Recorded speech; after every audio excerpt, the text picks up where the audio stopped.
मित्रांनो, लग्नानंतर होईलच प्रेम या मालिकेच्या आजच्या भागामध्ये पिहू नंदिनीकडे जाते आणि तिला एक स्केच दाखवते।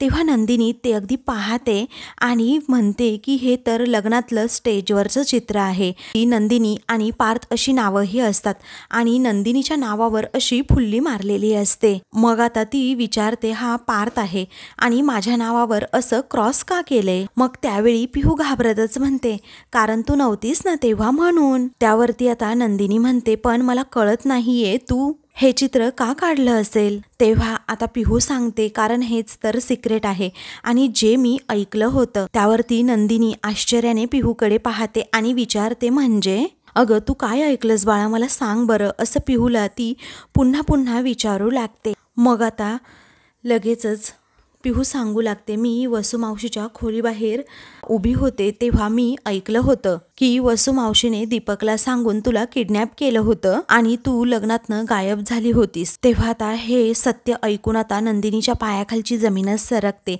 पिहूचे सारखे सारखे शब्द आता तिला ते कानावर असे अक्षरशः घुमू लागतात, कारण पिहूने आज खूप मोठा सत्याचा उलगडा केलेला असतो आणि हे सत्य पिहूने सांगून आता नंदिनीला नक्की रियालिटी काय आहे याची जाणीव करून दिलेली असते। आमच्या चौघांची आयुष्य खरंच याच्यामुळे उद्ध्वस्त झाली। नंदिनीला एका क्षणात आता आठवतं, कारण मी लग्नातनं गायब झाले नव्हते तर मला किडनॅप केलं गेलं होतं दीपकने, ते सुद्धा वसू आत्याच्या सांगण्यावरनं। हे सर्वात मोठं लग्नाचं सिक्रेट नंदिनीला समजल्यानंतर तिला अक्षरशः हादरा बसतो। दुसऱ्या दिवशी आता काव्या आणि अनिशा या दोघीही गाडीतनं पालघरकडे निघालेल्या असतात।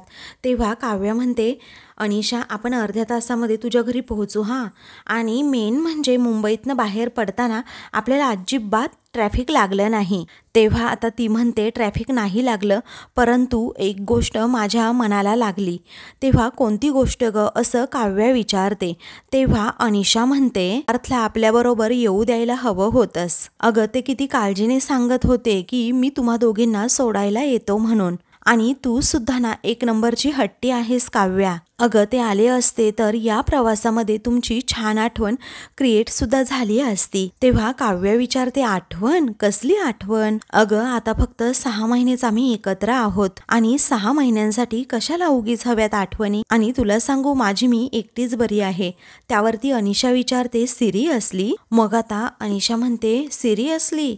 अगं युनिवर्सना कधीही कुणाला असं एकटं राहू देतच नाही, कारण सगळ्यांसाठी एकतरी व्यक्ती देतच म्हणजे देतच। आणि आज तू पार्थला लांब केलंस, त्यांना येऊ दिलं नाही, पण तुला सांगू युनिवर्स तुम्हाला जवळ आणण्यासाठी काहीतरी जुगाड नक्कीच करत असेल। मग आता काव्या विचारते, काय जुगाड? युनिवर्सचा जुगाड?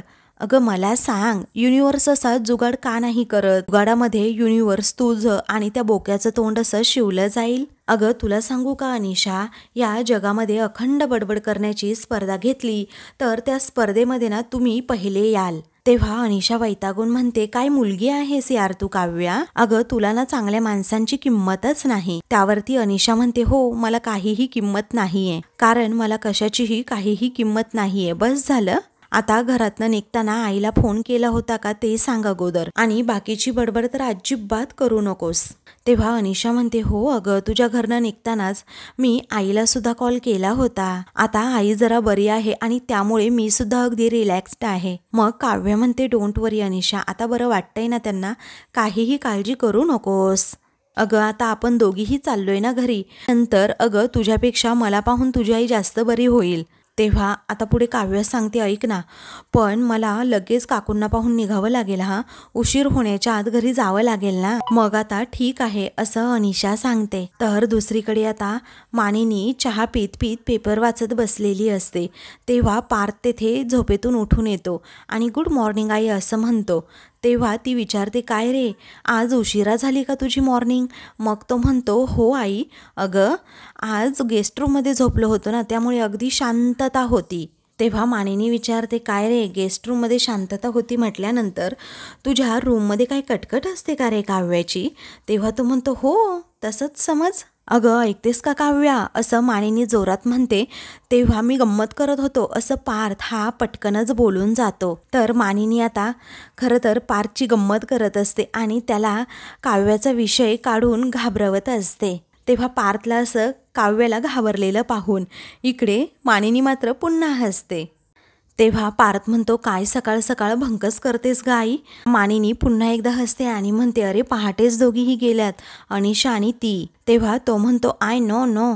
तर मानिनी विचारते, अरे पण मग तू सकाळी सोडायला का नाही गेलास. तेव्हा पार्थला आता आठवतं की कशा प्रकारे जेव्हा मी काव्याला म्हटलो की वाटलं तर मी सोडायला येतो तुम्हाला, पण काव्या काय म्हणाली, कशाला उगीच, नुसतं आयती संधी भेटली की संधीचं सोनं करायला तेवढं जमतं. मग आता पार्थ हा खोटं सांगतो की आई त्या म्हणाल्या मला की पार्थ सोडायला चला म्हणून. मग मीच म्हटलं की कशाला, प्रत्येक वेळी बायकांना पुरुषांनी का सोडायला जायचं, आणि प्रत्येक वेळी असं पुरुषांनी बायकांना मदत करायची नसते, त्यांनी आपलंही कधी जायचं असतं ना, असं इंडिपेंडंट असल्याचा फील त्यांना कधी घेता येणार, म्हणून म्हटलं की जा तुम्ही तुमच्या दोघी. आता पार्थ हा स्पष्टपणे खोटं बोलतोय हे मानिनीच्या लक्षात आलेलं असतं. तेव्हा ती म्हणते, आईशी बोलतोय, लक्षात येतंय ना तुझ्या पार्थ. तेव्हा तो म्हणतो, हो येतंय लक्षात. अरे काव्य तर सरळ येऊ नकोस असं म्हणाली असेल ना, हो की नाही, बरोबर. तेव्हा पार्थ विषय बदलतो आणि विचारतो, काय ग तुझी किचन पार्टनर नंदिनी आहे तरी कुठे. त्यानंतर आता जा पटकन आंघोळ करून घे, जा बरं, पारुसा राहू नकोस असा खूप वेळ, असं मानिनी सांगते. मग पार्थ आता तेथून जातो. तर आता मानिनी सारखी मागे पाहत असते कारण नंदिनी तिच्या अगोदरच किचनमध्ये जात असते, पण अजूनपर्यंतही ती आलेली नसते. त्यामुळेच आता मानिनीला जरा वेगळाच संशय येतो. नंदिनीला एवढा उशीर तर कधी होत नाही. तर दुसरीकडे नंदिनी आपल्या रूममध्ये असते. पिहूने सांगितलेलं लग्नाचं सर्वात मोठं सिक्रेट तिला समजलेलं असतं. तिच्या डोळ्यात पाणी असतं, ती खूप उदास असते. ती पिहूला म्हणालेली असते, नाही बाळा तुझा काहीतरी गैरसमज झाला आहे. त्यावरती पिहू अगदी तळमळीने सांगते, नाही ग नंदिनी वहिनी, माझा काहीही गैरसमज झालेला नाही आहे, कारण मी स्वतः माझ्या कानांनी स्पष्टपणे ऐकलं आहे. वसू मावशीनेच दीपकला सांगून तुला किडनॅप केलं होतं लग्नातून, आणि मी तुला दुसऱ्या दिवशी हे सांगायला आले होते, परंतु मग नंदिनी विचारते, हो बाळा मला समजलं, कारण दुसऱ्या दिवशी त्याच प्रेशरखाली तुला फिट्स आल्या होत्या बरोबर ना. तेव्हा पिहू म्हणते, हो बरोबर. मग त्यानंतर आता पिहूने अजून एक सत्याचा उलगडा केलेला असतो. तो म्हणजे ॲनिव्हर्सरीच्या दिवशी, म्हणजे मामा मामीच्या ॲनिव्हर्सरीच्या दिवशी वसू मावशीने मला धमकी दिली होती की जर हे सिक्रेट तू कुणाला सांगितलं तर तुझ्याबरोबर तुझ्या आईबाबांनासुद्धा आणि श्रेयालासुद्धा मी घराबाहेर काढेन. मग नंदिनी विचारते, काय. तेव्हा आता पिहू म्हणते, हो म्हणूनच मी फोन ठेवून पटकन पार्टीतनं निघून गेले होते, ते सुद्धा केक न खाता. तेव्हा नंदिनीला ते सगळे प्रसंग पुन्हा आठवतात आणि ती आठवून अगदी उदास होते. मग त्यानंतर आता पिहूने म्हटलेलं असतं की तुम्ही तुमच्या लग्नामध्ये हॅप्पी होत होता, तुम्ही सगळे मूव ऑन होत होता, सिक्रेट समजल्यामुळे सगळेजण पुन्हा एकदा अनहॅप्पी होणार, हो ना वहिनी. त्यावरती नंदिनी म्हणते, नाही बाळा, कोणीही अनहॅप्पी होणार नाही. आता त्या स्वप्नातून भानावर येत नंदिनी एकदम शॉक होऊन जाते आणि ताडकन त्या खुर्चीतून उठते. त्याचबरोबर पुन्हा लग्नातील प्रसंग आठवत तिला वाईट वाटतं, कारण गौरीहार पूजण्यासाठी मला वसू आत्यानेच खूप फोर्स केला होता. मग आता लगेचच नंदिनी म्हणते, एवढी मोठी गोष्ट ज्यामुळे पार्थला आणि काव्याला एकमेकांच्या मनाविरुद्ध लग्न करावं लागलं, आणि माझ्या आईबाबांना काका काकूंना केवढा मोठा मनस्ताप झाला आणि माझ्या कॅरेक्टरवर प्रश्न उभे केले. त्यामुळे जीवा माझ्याशी लग्न करण्यासाठी तयारसुद्धा झाले आणि आमच्या सगळ्यांचे आयुष्य उद्ध्वस्त केली आहेत वसू आत्याने. मी काय करू आता, सगळं कसं डायजेस्ट करू मी आता, आणि गप्प तरी कशी राहू कळतच नाहीये. आणि हे जर कुणाला समजलं तर हे देशमुख घराणं अगदी मुळासकट हालेल, असं म्हणून ती खूप रडत असते. आपले अश्रू तिच्या डोळ्यातले थांबतच नसतात. तेवढ्यातच जीवा आता तेथे येतो आणि नंदिनीबरोबर काहीतरी बोलणार. तेवढ्यातच नंदिनी आता घाबरते आणि जीवाकडे पाहते. जीवाला समजतं नंदिनी उदास आहे. मग आता तो विचारतो, एवढं दचकायला काय झालं अगं, केवढी थकलेली आहेस तू, झोप नाही झाली आहे का तुझी, आणि अजून आंघोळही केलेली नाही आहेस तू. तेव्हा नंदिनी रागातच म्हणते, हो थांबा ना जीवा, एकामागनं एक किती प्रश्न विचारणार आहात तुम्ही, कारण जरा शांत बसा प्लीज. तेव्हा ओके ओके सॉरी असं आता जीवा म्हणतो आणि तिला विचारतो तू डिस्टर्ब आहेस का कशाने. पण सॉरी हा मी पुन्हा प्रश्न विचारला, पण हे घे पाणी घे. त्यावरती नंदिनी म्हणते नको आहे पाणी मला. अगं घे, रागात असल्यानंतर माणसाने थोडं पाणी प्यावं, घे बरं. तेव्हा नंदिनी सांगते एकदा नको म्हणाले आहे ना मी, मग नकोय मला पाणी असं म्हणून ती त्याच्यावर देखील चिडते. मग आता तो सारखा सारखा विचारतो काय झाले नंदिनी, तू एवढी प्रेशरमध्ये टेन्शनमध्ये का आहेस. तेव्हा ती म्हणते मी आत्ता तुम्हाला काहीही सांगू शकत नाही आहे. तुम्हाला जिमला जायचं होतं ना, मग निघा की आता. त्यावेळी जीवा म्हणतो नाही, हे बघ तू अशी प्रेशरमध्ये असताना मी जिममध्ये नाही जाऊ शकत, समजलं. त्यावेळी आता ती म्हणते अहो जा की, मला जरा टेन्शन आहे. त्याच वेळी आता तो विचारतो पण कसलं टेन्शन आहे. हे बघ तू माझ्यासमोर ना मन मोकळं कर, तू कोणत्याही गोष्टी अशा मनामध्ये ठेवू नकोस प्लीज. तेव्हा तो पुन्हा पुन्हा विचारतो अगं सांग ना नंदिनी नक्की काय झालंय. तेव्हा ती म्हणते मी एक साधं सिंपल तुम्हाला एक्झाम्पल विचारते, जर तुमच्या बाबतीत मला अशी एखादी गोष्ट समजली आणि जे सिक्रेट खूप मोठं आहे आणि ज्यामुळे अख्खं देशमुख घर हलू शकतं, तर यावेळी मी काय करावं.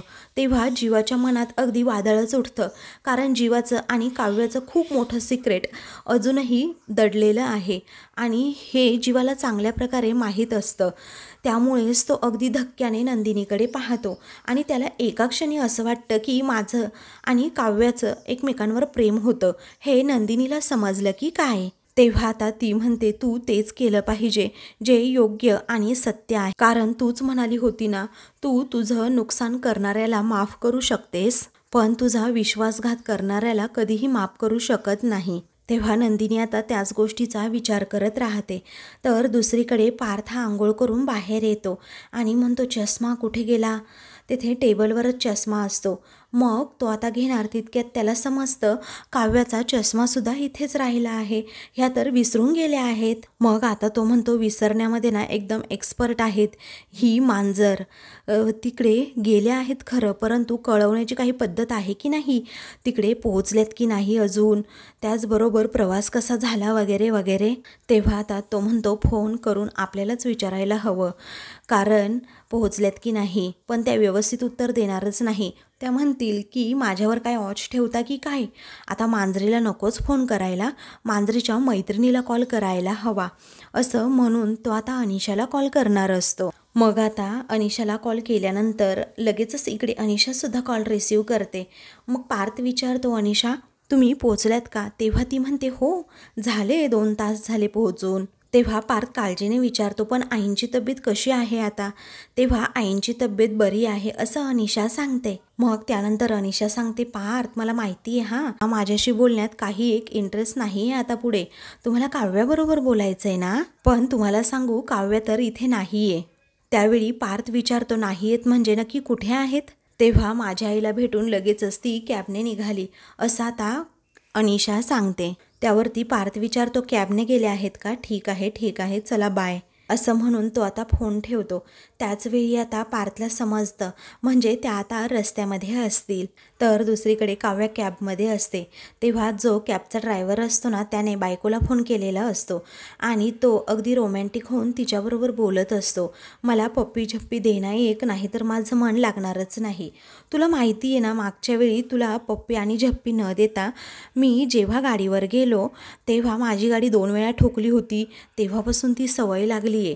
म्हणजे एकदा का तुझी पप्पी झप्पी मिळाली ना मी कसा अगदी रिलॅक्स असतो आणि पुढची कामंसुद्धा सुरळीत होतात असं आता तो ड्रायव्हर म्हणत असतो. तर काव्या मागे बसलेली असते आणि तिला हे अक्षरशः ऐकवतसुद्धा नसतं. ती खूपच अनकम्फर्टेबल होते. आपले कान बंद करणार तितक्यातच ती त्या कॅबवाल्या ड्रायव्हरला म्हणते काका ऐका ना जरा. अहो तुम्हाला समजतं का काही, तुम्ही जरा फोन ठेवा बरं. अजिबात फोनवर बोलायचं नाही ड्राईव्ह करत असताना, मला काही प्रॉब्लेम नाही पाहिजे असं तो ड्रायव्हर म्हणतो. ती म्हणते हे पहा माझं ऐकायचं. तेव्हा तो विचारतो तुम्ही काही वकील आहात का एखाद्या. ती म्हणते वकील नाही पण मी IAS आहे. त्यावरती तो विचारतो कोणत्या राज्याच्या IAS आहात. तेव्हा ती म्हणते अजून झाले नाही पण होणार आहे, माझा अभ्यास सुरू आहे त्यासाठीचा. तो म्हणतो अभ्यास सुरू आहे ना, मग तेव्हाच मला सांगा, तेव्हा ऐकेल की मी अगदी पाठदिशी. काव्याला सांगून तो पुन्हा बायकोबरोबर फोनवर बोलू लागतो. तेव्हा काव्य म्हणते, ओ ऐका ना काका, तुम्ही फोन ठेवा ना, मला ना तुमचं बोलणं ऐकून त्रास होतोय, प्लीज ठेवा बरं. तेव्हा तुम्हाला कसला त्रास होतोय असं ड्रायव्हर विचारतो. काव्य म्हणते, मी पॅसेंजर आहे ना तुमची. त्यावरती आता ड्रायव्हर म्हणतो, मग पॅसेंजर सारखं गपगुमाने बसा की, उगीच आपल्या तोंडाचा पट्टा लावलाय नुसता. तेव्हा आता तो विचारतो, एसी लावू का एसी, म्हणजे तुमचं डोकं ना जरा शांत होईल आणि तुम्ही शांत बसाल. त्यानंतर काव्या म्हणते की दादा गुपचूप तुम्ही फोन ठेवा, नाही तर मी तुमची कंप्लेंट करेन. ड्रायव्हर आता त्याच्या बायकोला म्हणतो, ए बबलूची मम्मी, जरा फोन ना होल्डवर ठेव, मी तुला करतोच पुन्हा फोन, नाही तर घरी येतो. त्याच वेळी आता तो फोन ठेवतो. काव्याला विचारतो, काय करणार आहात तुम्ही सांगा बरं. काव्या म्हणते, मी ना तुमची आता कंप्लेंटच करते, आता ना इथे रेंज सुद्धा नाहीये, असं म्हणून ती गाडीतून खाली उतरते. काव्या आता कोणाला तरी फोन करणार असते, तर तो कॅब ड्रायव्हर असतो ना, तो आता तेथून निघूनच जातो. मग आता काव्य म्हणते, ये थांब, कशाला निघून जातोस. त्यावेळी आता ती खूपच वैतागते आणि म्हणते, अरे बापरे, आता काय करायचं, पण जाऊ दे, मी दुसरी कॅब बुक करते. आणि अनिशाचं घरसुद्धा मागे 1.5 तास राहिले, काय करावं बरं, हा प्रश्न तिला पडतो. त्यानंतर आता ती म्हणते कॅबच बुक करते. कॅब बुक आता होत नाही, त्यामुळे आता ती वैतागते. म्हणते, कोणाला कॉल करू आता, बोक्यालाच करते हां. मग आता जेव्हा ती पार्थला फोन करणार असते, तेव्हाच तिला आठवतं की मी पार्थला काल म्हणाले होते की माझ्याबरोबर अजिबात यायचं नाही कुठे म्हणून. आणि मग तो काय म्हणेल, काल तर तुम्ही मोठ्या टेचात म्हणाला होतात ना, हेलिकॉप्टर, बैलगाडी, रिक्षा, टेम्पो, ट्रक आणि बस याचा काही संप नाही आहे, त्यामुळे तुम्हाला यायची काही गरज नाही.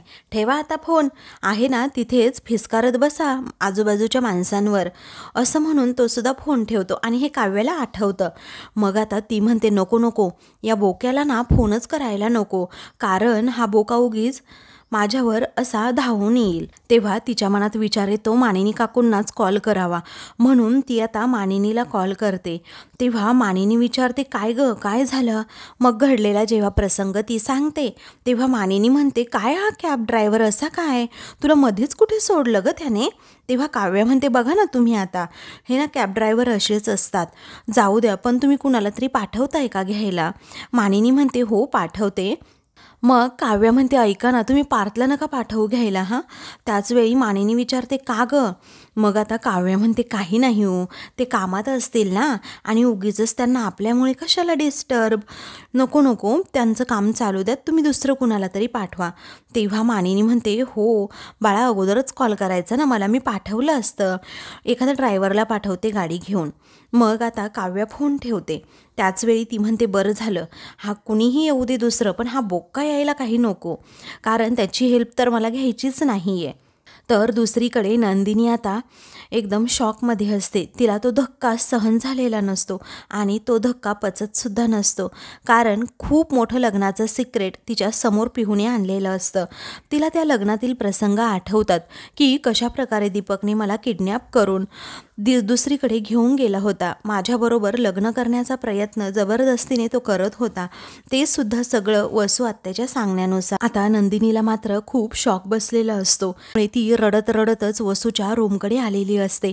तिच्या डोळ्यामध्ये वसूविषयीचा राग हा स्पष्टपणे दिसत असतो.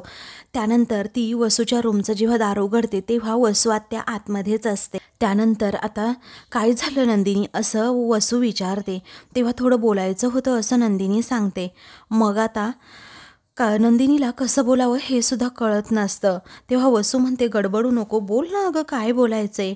तेव्हा नंदिनी विचारते, तुम्ही मला माझ्या लग्नातनं, असं म्हणून ती अगदी बोलायचीच थांबते. तेव्हा ती आता आपलं मन अगदी घट्ट करते आणि विचारते, काय हो, तुम्ही दीपकला सांगून मला माझ्या लग्नातनं किडनॅप केलं होतं का, असं थेटच विचारते.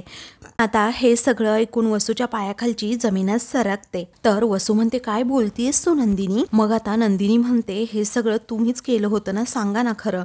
तेव्हा वसू नाही होऊन पडते. अगं तू ठीक आहेस ना. तेव्हा नंदिनी म्हणते, हो मी तर एकदम ठीक आहे आणि मला काहीही झालेलं नाही आहे, पण प्लीज तुम्ही खरं खरं सांगा मला, हे सगळं तुम्ही केलं होतं का. पण हे पहा आत्या, मी खूपच पेशन्स ठेवून तुमच्याशी आत्ता बोलतीये. हे पहा, हे सगळं तुम्ही केलं होतं ना, असा जाब न विचारण्यापेक्षा हे सगळं तुम्हीच केलंय का, असा थेट प्रश्न मी तुम्हाला विचारतीये. त्यामुळे मला आता खरं खरं उत्तर द्या, हे सगळं तुम्हीच केलं होतं का? तेव्हा वसू विचारते, अगं मी का करेन असं, आणि तुला कुणी सांगितलं? तेव्हा त्याने काय फरक पडतो, हे सत्य आहे का असं मी विचारतीये.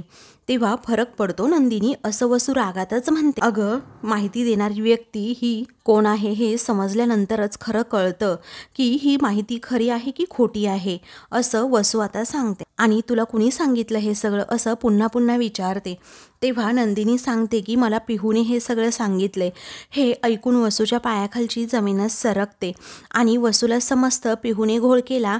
पिहूने नंदिनीला सर्वात मोठं सत्य, माझं सिक्रेट सांगितलं. तर आता नंदिनीच्या डोळ्यात वसूविषयीचा राग आता स्पष्टपणे दिसत असतो. त्यामुळेच आता वसू पूर्णपणे घाबरलेली असते. पण ती आता नाही होऊन पडते आणि नंदिनीचं बोलणं मनावर न घेता, पिहू काही छोटी आहे, पिहू असं कधी काही सांगणारच नाही, तिच्या कानावर पडलेलं चुकीचं असू शकतं, असं म्हणून विषयसुद्धा टाळण्याचा आता वसू प्रयत्न करते. पण नंदिनी तेवढ्याच रागात तिच्याकडे पाहते. तर आता मित्रांनो, पुढील भागामध्ये घरातील सगळेजण आरती करत असतात. नंदिनीने आता आरती घेतलेली असते. तिच्या डोक्यातून आता या किडनॅपिंगचे विषय काही जात नसतात. त्यानंतर ती लगेचच आता वसूला आरती देते. आणि शत्रू जर घरातीलच असेल तर काय करायचं वसू आत्या, असा थेट प्रश्न घरातील सर्वांसमोर करते. तेव्हा वसू विचारते, पण तू मला हे का विचारतीयेस? मग आता नंदिनी सांगते, कारण आमच्या चौघांच्या आयुष्याचा तुम्ही शेवट केलात, असं म्हणून ती घरातील सर्वांना सत्य सांगते की दीपकशी हात मिळवणी करून लग्नातून किडनॅप मला करणाऱ्या वसू आत्याच होत्या. हे सर्वात मोठं सिक्रेट आता जेव्हा ती सर्वांना सांगते, तेव्हा मात्र घरातील सगळेजण धक्क्याने वसूकडे पाहतात.